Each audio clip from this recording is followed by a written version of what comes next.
think it's just about, aligning our values with our actions, you know what I mean? In terms of when we look at, what our values are, I mean, I think really for an awful lot of us, I mean, we already think like vegans, and it's just about aligning our actions to what our values already naturally are, and I think when you do that, it's obviously, one of the real human needs in life, as we were talking about before, is contribution, and I think once you contribute to something bigger than yourself, what simpler, more effective way than to, change our lifestyle up to, not only help our own body and the health of humanity and the animals, but also the earth, and I think, when we align our values to that, I think there's nothing that, the human race can't achieve, Welcome to the Powerplantbody Podcast. This is a project that centers around interviews with people who are affecting change in their local and global communities through conscious movement and exercise, mental, emotional, and spiritual work, and plant-based nutrition and lifestyle practices. Mike Case, or as he's better known on the internet, Vegainz Coach, is here to help you destroy the myth that you can't build a strong, lean, muscular body on a vegan diet, and he does it by teaching you how to eat and how to lift. Mike has been a strength coach for over 10 years, and he first started out in the UK and then he moved to New Zealand, and now he's based in Melbourne, Australia. And for more than half of his career as a strength coach, he's been fueling all of his workouts with a whole foods, plant-based diet. During our interview, we talk about why building strength is important for everybody, no matter what your goals are, how strength training can help you build a strong mind just as much as a strong body, as well as help with the aging process. Mike brings a holistic view of strength training and shares his thoughts on the importance of mobility and flexibility and moving well. And he tells us why people lose their physical potential, and it stems from the modern sedentary lifestyle. He also shares techniques that he uses with his clients to help restore you back to your peak potential, restore your mobility and your flexibility, and get you moving well. In his own journey on how he became vegan, he talks about how important it was for him to have a mentor during the transitional process, and just how important it can be for someone, the difference maker really, to have someone as a mentor during that transitional process. And that's what Mike helps facilitate with his business now, not just in person in Australia, but also online around the world with anybody who's looking for a mentor to become their best self on a vegan diet. Mike takes a very compassionate, holistic view of what a vegan diet can do for the health of your body, the health of the planet, and the welfare of the animals that we share it with. Mike is a really inspiring dude, and you're about to learn a lot from this guy. And I highly recommend that you check out his Instagram at Vegainz Coach. That's VAGAINZCOACH to continue being inspired by all of his great workout and nutrition advice. Now on that, I'm really grateful and excited to bring you my interview with the one, the only Vegainz Coach, Mike Case. So Mike is smashing stereotypes so that vegans can't put on muscle, and he's here today to tell you how it's done. So thanks for being on the show, Mike. Appreciate it. Yeah, thanks so much for the opportunity of being here. Well, you're not just a personal trainer. You specifically say that you're a strength coach. So what does a strength coach do, and why is training for strength important, even for those people who might not consider it on the outset?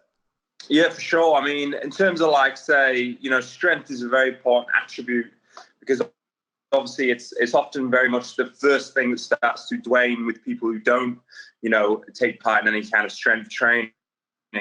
And so particularly, also in later life, in terms of improving not only the quality of your life, and not only for sports performance, but also to improve the quality of your life, strength training is very important.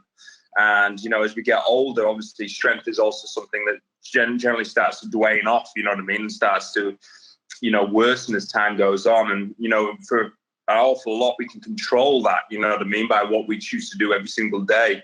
And so in terms of strength, strength training has become something that's very important to me and the people that I train.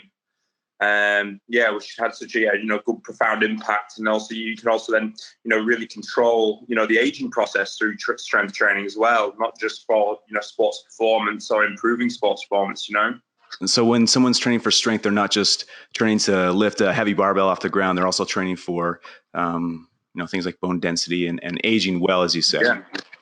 Yeah, for sure. Your bone density, aging well, moving well, right? Yeah. And, to be moving well is part of being a healthy, functional, human being in a human body, Yeah, actually, that's something I wanted to bring up with you because on your social media, you have a lot of really cool movements. You do a lot of strength training that involves, it's not just about how strong you are, how much weight you're lifting off the ground, but also you throw in these really cool movements that seem to add value to a person's mobility. So can you talk a little bit about why it's so important to incorporate that mobility and that flexibility into the movement, as you say, into your strength training routine as well? Yeah, for sure. I mean, in terms of like, say, when you have a look at, what the 21st century human body has become, we're sat down jobs, you know what I mean? Where a lot of us are sat around, and the problem really stems from a lack of movement, and so, it's important that we explore ranges and, open up ranges within the body. So it's not only just strength training that I believe in, as in, training midline movements, but also taking things to end range movements, to open up tissue and also, increase mobility. So that's in terms of, taking things to end range, not just midline movements, or just your typical strength-based, like say, bro split. It's, you know what I mean? Even though that can have a place, there's also, exploration of movement and what the human body is potential of, what the potential the way we can move, is so much greater than, what we give it credit for, and also in theory, it can move in such complete and amazing ways, the human body, if we train it and give it a chance and, train, in the right way. Yeah, man, I believe it. Well, there's some really cool, I know I'm definitely going to take some inspiration from your Instagram page, because there's a lot of cool movements that I've never seen before, and I want to challenge myself to put them in my own program. Yeah, for sure. So a big part of your training, a big part of your ethos is plant-based, right? You mentioned that you've been vegan for 50% of your career as a personal trainer and strength coach. So I guess what I'd love to dive into is what made you decide to go down that path, and what type of value has it added to your life? Yeah, for sure. So, I mean, I've been a strength coach for around it's 12 years now. And I've been vegan now for 6 years. Oh, wow. And for me, it came from experiences in terms of, I was very much doing the whole protein thing, eating a lot of animal products, eating a lot of protein, and really just your conventional way of doing things. And I remember getting so fatigued that way after, quite a few years of doing that. And things were coming back to me that just, weren't right, in terms of, like, say, biofeedback, the way I was feeling, fatigue, my recovery, even blood tests, things like liver function, was going down, et cetera. And this would have been, I'm coming up to 30 years old now. So this would have been, obviously in my younger to mid 20s, and me thinking, this is just not how I should be feeling in my younger years. This should be like the absolute prime, the pinnacle of my, not my performance, but the way that I feel day to day. And so it really made me question an awful lot around my food. And I went back, obviously I'm living in Australia now, but I went back to go and visit a friend on holiday. I went back to go and see him, and he already is vegan. So he's been like a lifetime vegan. And I was staying with him at his house. So out of respect to him, I ate the way he ate for around about that week or two. And very quickly, I just felt so good doing what he was doing, that it was a total 360 spin on everything that I've been taught about nutrition, everything I'd previously, encouraged others to do. And it just made me question everything. And, he showed me all this information around, the health aspect of not only eating more plants, but also, the health degradation of eating more animal products. Which really made me question things an awful lot. And, from then it just, I had to get my head around it. I obviously did as he did. It felt, I suddenly felt a lot better. So with an open mind, I decided to stick with it, and so while I was with him, I ate how he ate. And then, I came back to Australia. I gave myself the challenge. Okay, I'll go another 2 weeks as a vegan, and 2 weeks turned into, 6 weeks, and 6 weeks turned into 6 months. And here we are. I'm still doing it, still feeling great. It's amazing in terms of that journey, is in terms of that, the longer that I've been on this ride, as it were, is that, I felt that not only is my performance improved, but I actually feel like I'm getting younger in a way, you know what I mean? Mm-hmm. As in terms of like my energy levels and how I feel, this is such a massive improvement in so many different things for me, since basically taking, animal products off my plate and eating more whole plants. So basically every avenue of your life has improved since you started adopting. So with that then, I mean, you mentioned that your friend sort of acted like a mentor, right? You had a mentor right from the beginning. 100%. Yeah. So for people that don't have a mentor, your clients or people that reach out to you, what are some of the words of wisdom that you give them, or some of the key takeaways from what you've learned on a plant-based diet to help them move along? Yeah, for sure. I mean, I think number one is finding a support network. And particularly I'd say the biggest challenge for me, even at the very start, once I left New Zealand and came back, it was the idea of feeling alienation, or feeling alienated from friends, family, people that I'm around, and really, because obviously you're going through an experimental change. And think about anytime you go through something experimental, you go through something, say, as fundamental as what you choose to eat and put in your mouth every day. It's experimental. You don't necessarily know where it's going to lead. So it really helps for you to know people around you who have either been through that experience and who can help you. So I would say having a good support network is important. And the great thing about today is because, just like, you're connecting, you're in Vancouver, I'm here in Melbourne, the world's a small place these days, is in terms of, and the opposite happened, for me, it wasn't a case of being alienated. All those were preconceived fears. Whereas now I've met so many people from this lifestyle as a result of making this lifestyle switch, which again has got me in contact with you, So it's like, it's brought me, in touch with so many people, and it has the opportunity to do that, I feel. Other aspects I would also say, little tips I'd give to people is that, is to take a gradual change. If you feel like you can't make the switch overnight, if say you want to start moving towards that direction, some people make the switch overnight, and that's great. Whereas if you need more of a gradual change, take a more gradual approach with it, And there are also, practical aspects of taking a more gradual approach with it too, is obviously, taking, with the gut and things like that, things going, making those changes with the diet over a period of time, can also be, advantageous from a gut perspective, as, obviously going from very little to no fiber to then, eating a lot of fiber, taking your time in that transition can also be a smart thing too, Yeah, well said. Especially with the fiber, I know a lot of people when they first go vegan, they go from having no fiber in their diet or very little to all of a sudden they're 10xing their fiber intake. Yeah, for sure. So in terms of say that's a real a very common issue, particularly with people who are beginning out on whole food plant-based, is the fact that of the fiber issue, particularly obviously going from little to, then eating lots of fiber. And that's what a lot of people can struggle on, particularly with their digestion things. So sometimes a more gradual approach can also be, more beneficial to people, you know what I mean? But then again, also saying that, that gradual approach is so then also, if that's your goal, is to not get stuck on any of the elements leading up to that goal, to make sure that you actually achieve that and, try and eat more whole plants, at the end of it. Yeah.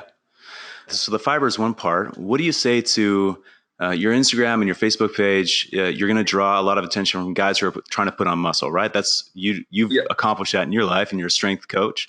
So what do you say to those guys who want to start going down that vegan path, bringing more plants in their diet, but they're hung up on maybe protein or, some of the other elements of their diet that they're worried about losing?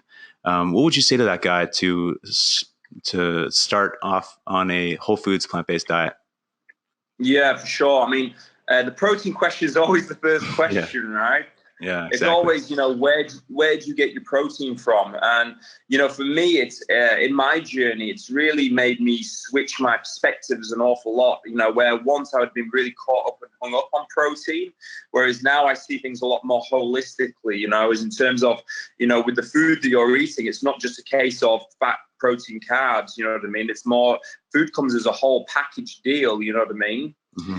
So in terms of, protein in itself, if you are eating, enough calories, you'll be getting enough protein. You know what I mean? Mm-hmm.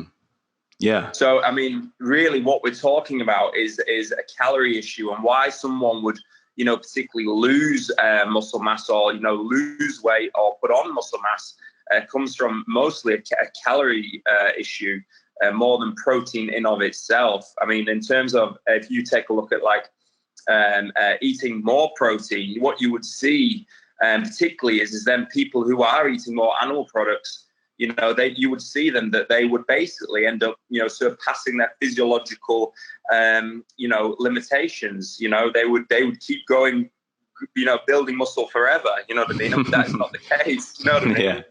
Yeah. Yeah. So, it's not a case of that. And I can also speak from my own journeys, is that taking animal products out of my lifestyle completely did nothing on say an aesthetical or a muscular perspective. You know what I mean? I've still kept the same, muscle. I've actually managed to improve on the amount of muscle that I had, but it had nothing to do with animal protein. Mm-hmm. You know what I mean? With how much animal protein I was eating or how little animal protein. It had nothing to do with animal protein. It was more about ensuring I'm eating enough calories and enough quality nutrients, So it really makes you see things. When you make this change to eating more plants, it really also made me see food in a whole different light too. I see it more as now a whole package deal. And the great thing about getting your protein from plants is you're also getting a lot of, protective qualities from, plants too. You're getting the phytonutrients, you're getting the antioxidants, you're getting the fiber. There's a lot of other great things that you are getting from plants.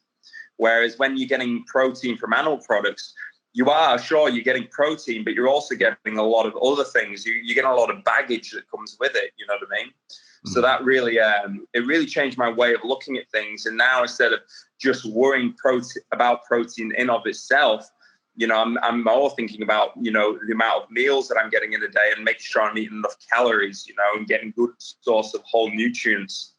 Yeah, well said. So you're a coach. You're a coach online and in person. So what are some of with people who have come to you like that, who maybe were interested in the plant-based life, but they didn't know where to start, so they approached you in one way or another. What are some of the changes that you've seen with your clients?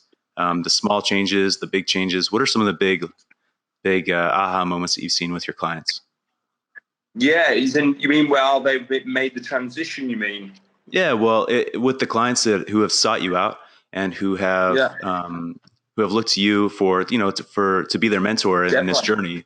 Yeah, what are some of those moments that you can think back on and see some aha moments for them, and see some pieces for them? Yeah, the first I always like the first things that they always mention. I mean, a lot of people that come and see me either already are vegan or plant-based, or they're moving towards that way, you know what I mean? And that's kind of why they come and summon me out. But the first things that they always seem to notice is things like sleep improving, and not having to, set the alarm over and over again. You know what I mean? They find that it's almost like their circadian rhythm seems to improve. Their day and night cycle seems to improve an awful lot. And their recovery, and I can also speak for myself in terms of recovery seems to just be so much quicker. I recover a lot quicker, and everyone that I train, their recovery so much quicker eating, plant-based whole foods, as opposed to, eating a lot of animal products. So that in itself also leads to change, directly and indirectly, obviously leads to those physiological changes to gaining better strength too, as obviously if you're going to break the body down an awful lot through strength training, which is a physiological stress in itself, you've got to figure out ways of which you are going to build it back up, And to me, I think, certainly speaking from anecdotal experience and the experience that I've had with everyone who's made those changes, they've found that their recovery is so much better as what they're doing outside of the hour or the hour and a half of training, that their recovery is so much better. So their strength improves, Yeah, they can train harder more often, or they can go enjoy their life after the gym and they don't feel like they got beat up. Yeah, 100%. I mean, that's also something I've found is in terms of, say, my top end strength certainly improved. So in terms of, like, say, lifting intensity, but I also find that I also don't fatigue as quickly either. You know, I also feel like I run a lot cleaner. And I also don't fatigue, you know, half as quickly. You know, I feel like I've got also more endurance. So, you know, in terms of, like, say, those two types of strength that I feel is particularly also improved, you know, on a vegan lifestyle too. Mm-hmm. So you mentioned a lot of people that seek you out are either they're already vegan or they're transitioning. They're looking for answers, right? So a lot of the things that you are promoting, they seem, once you get into it, it seems like, this is common sense. You know, eat whole food and you're going to be okay. Yeah. But if you've mentioned this before, the healthcare system today, and what maybe is promoted as healthy foods, you're essentially flipping that on its head. So I'm just curious as to how you help people through that transition of that way of thinking. Yeah, for sure. I mean, it's never an easy thing to do, is it? You know, particularly if you are really if it becomes a habit. Obviously, the dominant way of thinking is to eat more of an omnivorous diet, an omnivorous lifestyle. The Western lifestyle is how we grew up, and so it can be quite hard to question that, especially when it's something as fundamental as food. And you know, I think the ironic thing also is the fact that it almost seems like for many of us that do make a change, we almost seem to have to go through some form of struggle for us in order to question it. You know what I mean? Mm-hmm. It's almost like that, you know, we have to go through some sort of form of hardship for us to sometimes maybe something isn't right, just as I did. You know, I went through that, you know, stages of chronic fatigue, et cetera. And, you know, when you took a look at, like, say, as you mentioned about the medical industry, when you take a look at, you know, the amount of, you know, how prevalent disease and life, you know, with our lifestyle is in both Australia, I'm sure Canada. I mean, Canada's made the new changes with its food guidelines. So, I mean, Canada, you're fronting the change at the minute, whereas Australia, we're certainly way behind you guys. In terms of what we, you know, are promoting, you know, and what government guidelines are promoting. But often, it seems like, you know, I always just encourage an open mind, you know, and a really open mind to what it is that we consume. And I think the best way of doing that and encouraging other people to do that is simply being the example yourself, right? I mean, there's a big change. There's a huge change happening in the world, and there's a huge consciousness shift occurring around food, lifestyle, everything. You know, we're going through a really, you know, gradual change at the minute. But in many ways, I mean, we're still showing what is possible, right? You know, and you're still showing what's possible. And for, you know, I think, you know, people can look to you, they can look to me, they can look to many people within in the lifestyle, so that, you know, they're the example. They're obviously showing you, you know, what's possible, you know, on a plant-based diet, and, you know, they're still strong, they're still getting their muscles, so, you know, they can follow suit. And, you know, people that are going to really change this world too are not just, you know, the people who are already doing it, but also the people that are reducing, you know, like I said, the meat reducers. For the simple fact is that they're, you know, there's so many of them, you know what I mean, in terms of like per capita population. It's going to be the meat reducers, the people that start to cut back and realize, maybe there is something in this. And then people are more likely to then, you know, go fully vegan or make, you know, full changes to become a herbivore, you know? Yeah. You know, I really like what you just said there, because I think that, you know, just like you, I really hope that this change hastens, and I hope that more people adopt a plant-based life. But I think it's equally important to, just as you said, some of the biggest game changers will be the meat reducers. And the way that you help facilitate that transition for people is not by calling them out or by belittling them, but by, like you say, by living as an example and being, you know, being life affirming and welcoming them, no matter how much, you know, how much meat they're reducing. If they're reducing even a little bit, hey, you know what? That's a start. And I welcome you to our side of the fence, kind of thing. Yeah, for sure. I mean, you think about when it comes to this sort of lifestyle, is, you see, it's a bit of a Swiss Army knife for a lot of problems. You know, a lot of problems that we see in the world. Basically, a vegan lifestyle is a Swiss Army knife to a lot of these different problems, you know. And like I say, with all social movements or political movements or any line you want to go down, you've got two different ways of looking at things. You've got a pragmatic approach, you've got an idealistic approach. And it's not that either one is wrong, but what is more effective? And, sometimes I think also within the vegan movement is obviously you've got an idealistic approach. This is the way things are done, and it's either, fully vegan or it's wrong.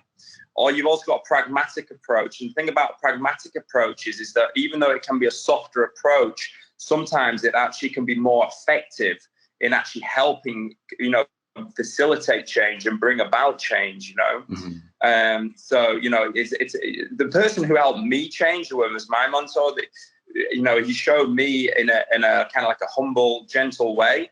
And then it helped me make the transition, you know what I mean? So I guess it's like, it's like anything, but, both forms of information, both forms of activism, being the example, both forms can be effective, but in different times and with different people, right?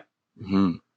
Yeah. And, there's an analogy in the client that comes to you for the first time who wants to eventually, do a 400-pound deadlift, but hasn't really put the work in up to that point.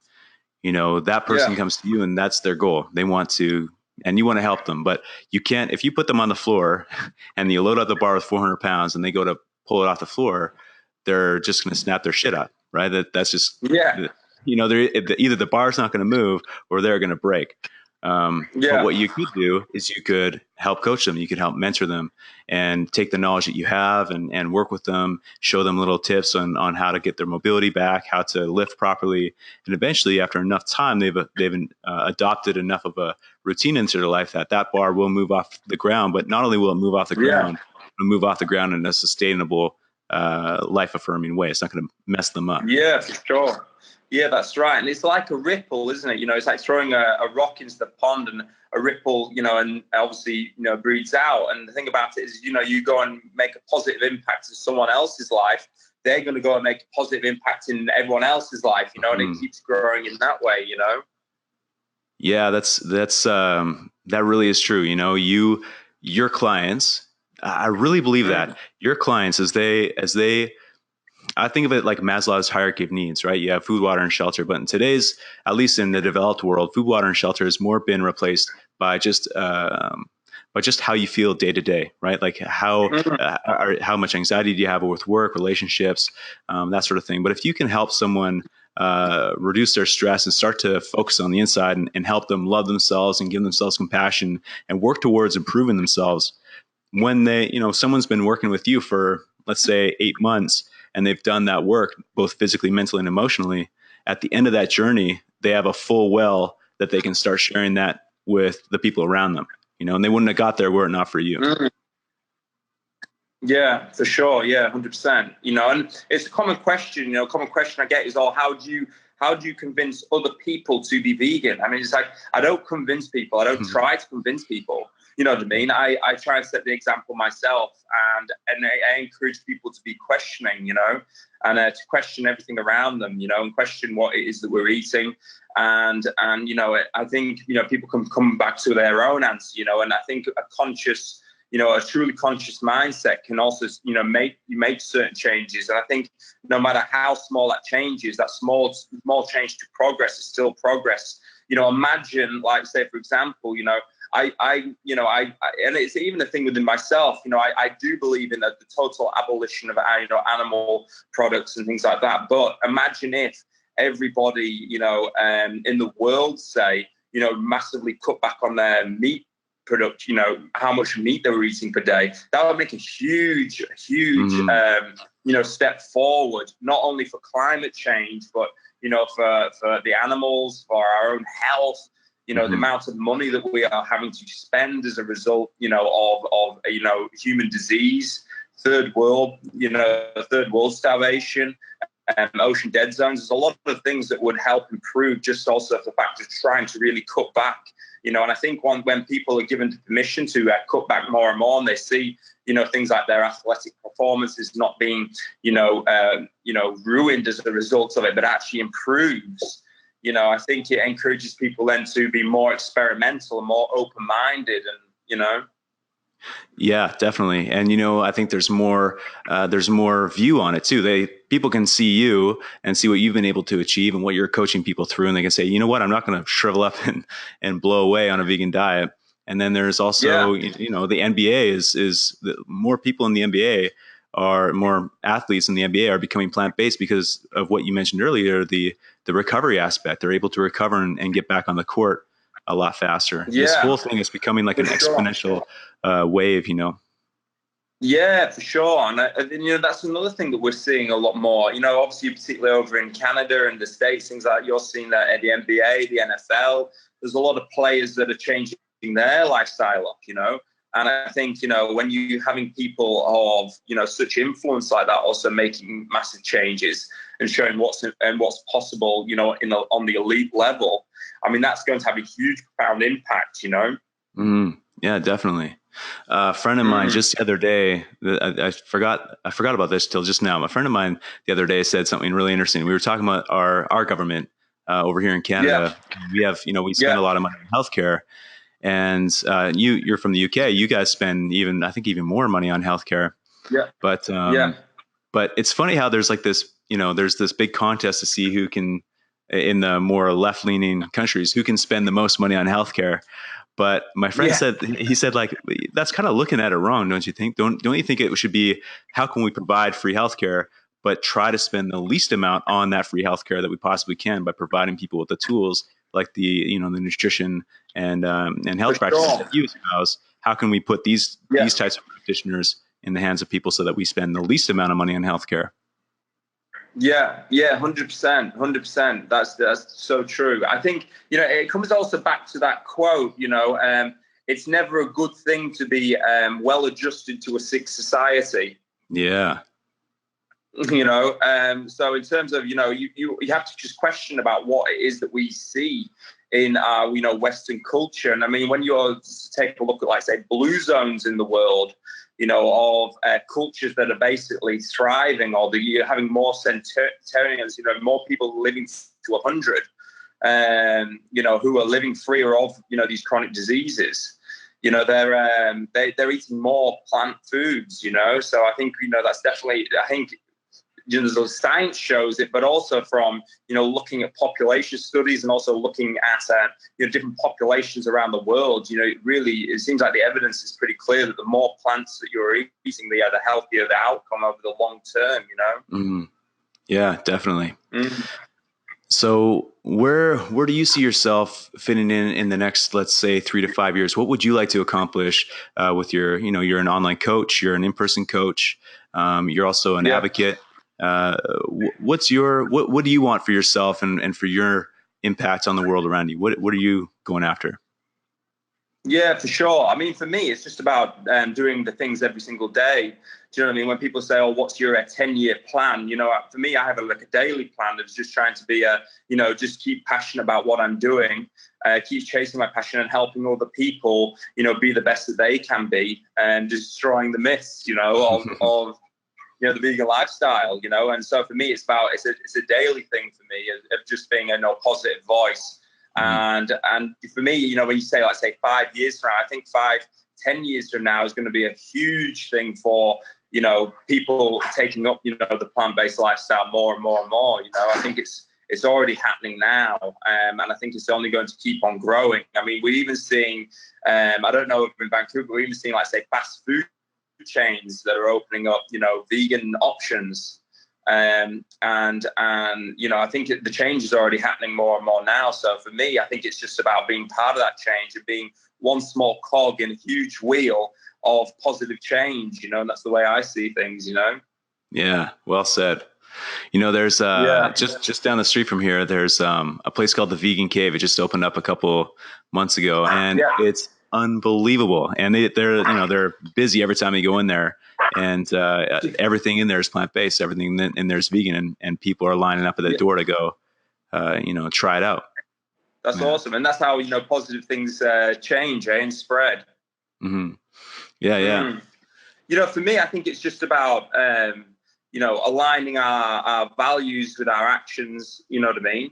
Yeah. And so, for me, in terms of when we look at, what our values are, I mean, I think really for an awful lot of us, I mean, we already think like vegans, you know, and it's just about aligning our actions to what our values already naturally are, you know. And I think when you do that, it's obviously, you know, one of the real human needs in life, as we talked about before, is contribution, you know. And I think once you contribute to something bigger than yourself, you know, what simpler, more effective way than to, you know, change our lifestyle up to, you know, not only help our own body and the health of you know, humanity and the animals, but also the earth, you know. And I think, you know, when we align our values to that, you know, I think there's nothing that, you know, the human race can't achieve, you know.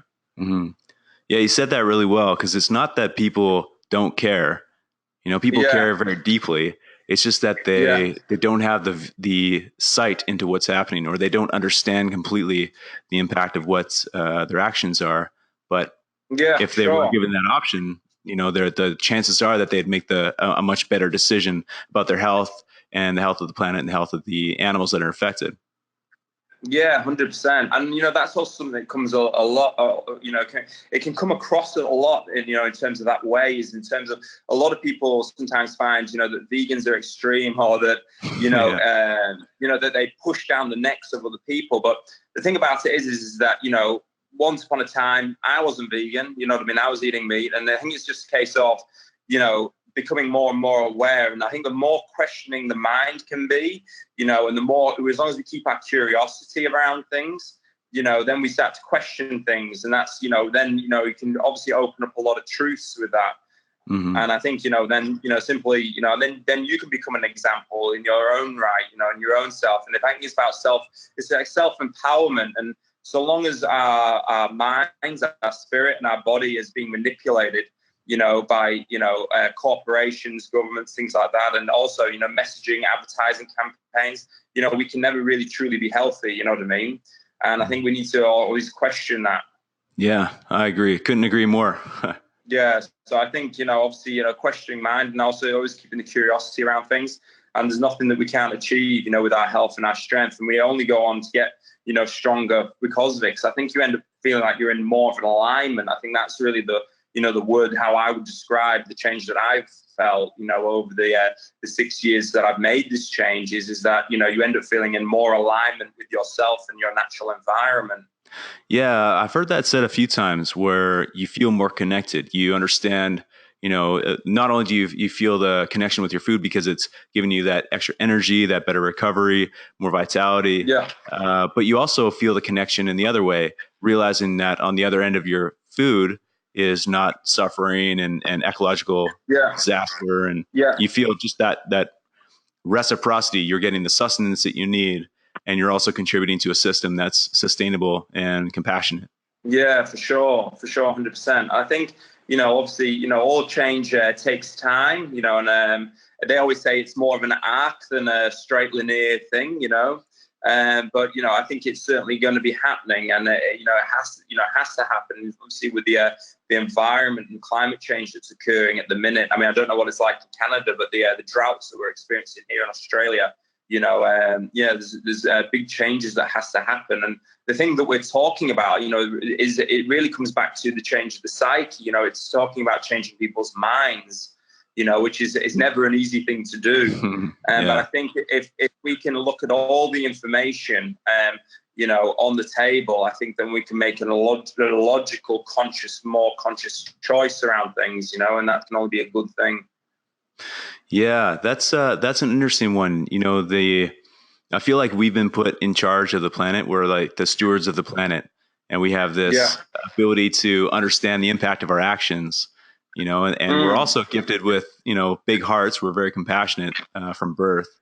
So these three things, you would think that, you know, we would be much more aligned with the planet, much more aligned with the welfare of, you know, the other animals that we share it with, you know, because we can understand the impact of our actions. We can understand what it means for the individual that's at the end of the, you know, on the dinner plate, but we can also understand what the ecological impact of them being on the dinner plate 20 years down the road, you know, means for us and for our children and for our grandchildren. So I think it's just a matter of time before we start to come full circle and get back in tune with those abilities, with the ability to have that compassion and have that abstract thought, that ability to look into the future and understand what the implications of our actions are, and harmonize with a much more compassionate approach to life. Well, I want to be respectful of your time. I know that's you're getting on with your day there. We're just winding down here. But I'm sure that there's a lot of people that want to learn more about you and probably train with you, I'm sure too. So where can people reach out to you? Where can people find you? Yep. So people can find me at Vegainz Coach. That's Vegainz with a Z. You can find me at Vegainz Coach on Instagram and Facebook. And they can also find me at vegainzcoach.com.au on the website. And on there, I do a lot of customized programs, so both customized nutrition and training programs, which run in 12-week blocks, which I'm helping people all around the world. So anybody who wants a 12-week program, in terms of making also the lifestyle changes towards making, obviously progress in training, strength training, and in nutrition, they can get in touch with me on there.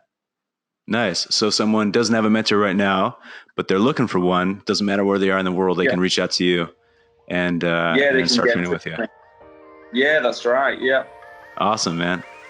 Well, Mike, it's been an absolute pleasure. I appreciate your time today. Yeah, beautiful. Thanks very much, Taylor. As always, thanks so much for taking time out of your day to listen to this episode of the Powerplantbody Podcast. If you learned something from Mike and got some value, I'd be grateful if you shared this episode with your friends and family who would also enjoy it. To learn more about Mike and his online and in-person vegan strength training coaching, check out his website at vegainzcoach.com.au. That's vegainzcoach.com.au. On Facebook at facebook.com/vegainzcoach. That's vegainzcoach. And on Instagram with his handle at Vegainz Coach. Again, that's vegainzcoach. And if you'd like to connect with me, you can head over to powerplantbody.com. That's powerplantbody.com. Or follow me on Instagram at The Vegan Trainer. And remember to subscribe to the Powerplantbody Podcast so you know exactly when another interview with an inspiring teacher like Mike is released. Now, I like to end every one of these podcast episodes with my favorite quote by Mark Twain. He said that the secret to success is just getting started. So that big goal that you're working on, that vision of yourself that you want to bring into reality, now's the time to go out there and get started.